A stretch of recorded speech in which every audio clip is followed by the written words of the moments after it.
Hey guys, Spirit of the Law here. In this video, we're going to be looking into the Folwark, or Folwark, depending on your pronunciation. It's a unique building for the Poles that replaces and improves the mill. We'll be seeing how it works, its benefits, drawbacks, and every question you may have wondered about it, plus a few more. So let's dive in. First off, one nice feature is it counts as both a house and a mill, earning it the affectionate name the mill house.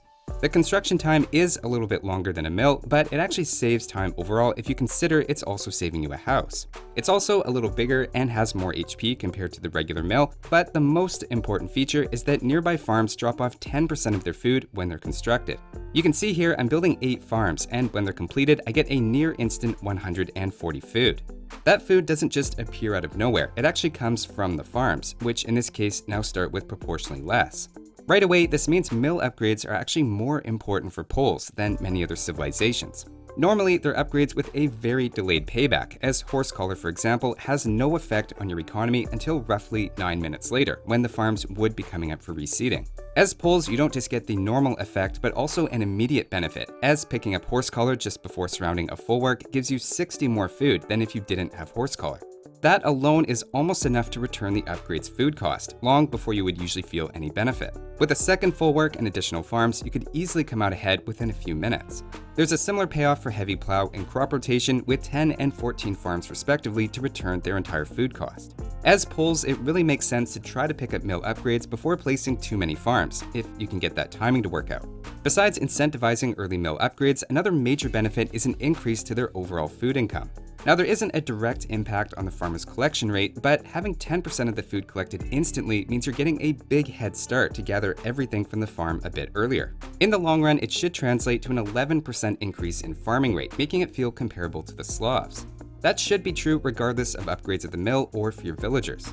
You also need to think about the impact of farm layouts as well, and notice the larger folwark means farms fit around it perfectly, which actually reduces the average distance compared to 8 farms around a mill. In the early game, I found that effect alone gives around a 2% boost with the layout shown here.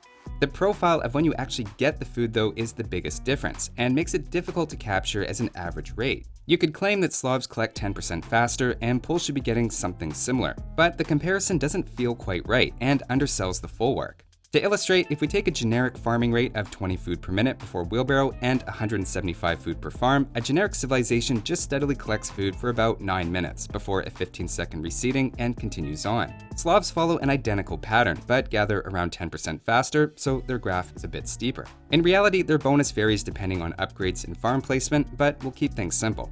If you think about it, the Poles' bonus acts quite differently. After seeding, they jump out ahead in food collected and progress at roughly a normal collection rate. Maybe a couple of percent better than generic as you can get the farm slightly closer than to a mill, but notice the Slavs and Poles only become comparable near the end of a farming cycle. It's just as they start to look similar that the Poles immediately jump out ahead again.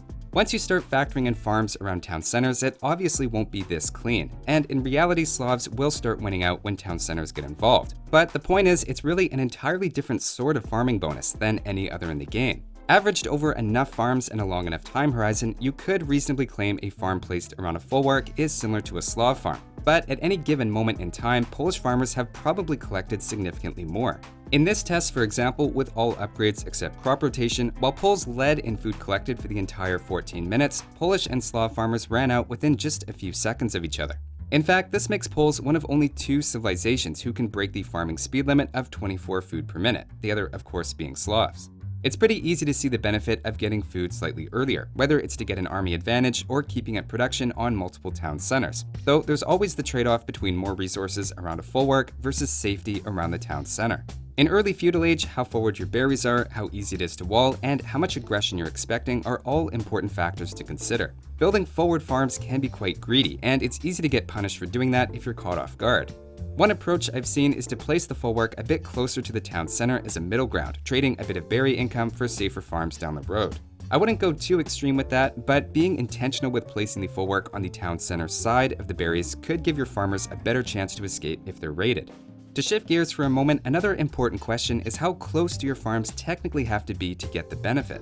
If you turn on the range indicator in the options, you can see it allows for a 1-tile gap. If any part of your farm is outside of that zone, you don't get the food bonus at all.